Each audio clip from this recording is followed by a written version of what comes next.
I've got Southern comfort running through my veins. My mama was the wind and my daddy was a train. I'm the second coming of the midnight rider. I'm a modern day old soul singer, son of a gun and guitar slinger. I spent 10 years picking on a 6-string, working the bar scene, burning it down to the ground, looking for a sound that ain't been found by no one else, sticking true to myself. So I took it up a highway, southbound interstate, counting on a big break, trading my legs for tips, learning to live like I never did. I was dead broke, like a bad joke. Got Southern comfort running through my veins. My mama was the wind and my daddy was a train. I'm the second coming of the midnight rider. I'm a modern day old soul singer, son of a gun and guitar slinger.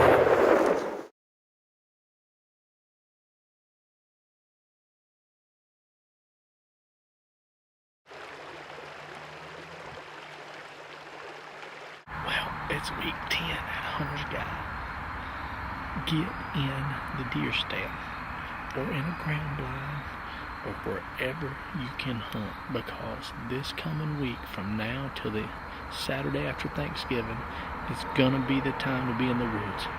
The deer are rutting late, so you haven't missed out on it yet. It's gonna be warm the first of this week, weather's gonna cool off. Get in the deer stand. Dad will tell you about it next with the weather. We'll go from there. Stay tuned. We've got another start off to a mild week. I know Sunday and Monday's going to be pretty mild again, probably high of about 70, but Tuesday there's going to be a good chance of showers.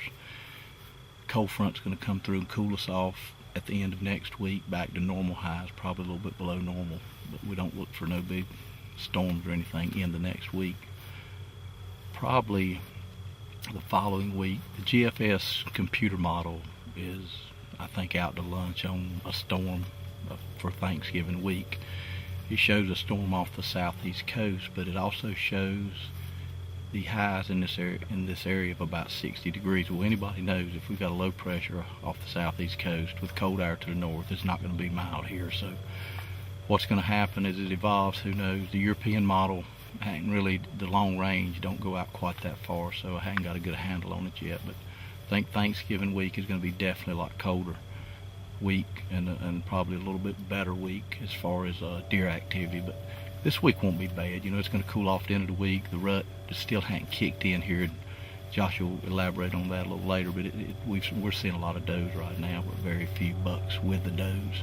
We have seen some bucks, but they're not that interested quite yet, and we're still several days away, couple, 3 days, a week away, who knows, but it's going to happen anytime now. I think the rut will be in full force. But anyway, that's the weather. Like I say, a chance of showers Tuesday, back to normal, highs are a little bit below the rest of the week, and y'all have a great week, and we will talk to you later. Alright, that's our weather this week, so it looks like later in the week it's really going to get good, and that's what we're going to talk about next is our stand selection and where to hunt. Now, I personally think you need to be in, again, the place where you can see the most deer. I like travel areas. I even like food plots. The whole kicker is this week the deer are rutting, and we haven't seen a lot of it in the past here.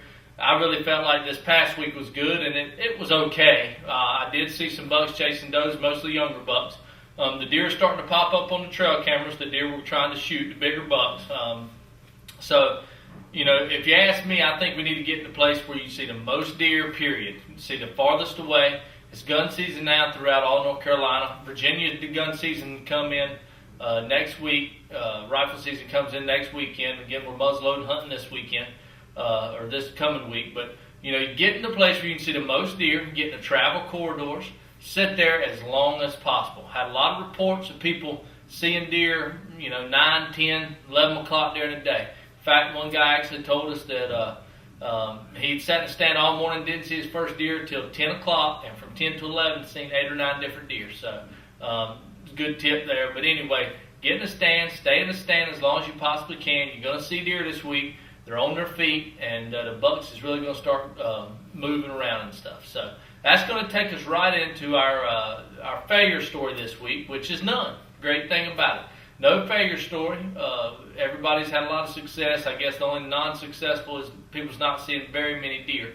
But we come up with a success story after that. And the success story, one of them this week is my cousin Jareth. And Jareth shot this big 6-pointer. He actually let this deer walk 2 years in a row.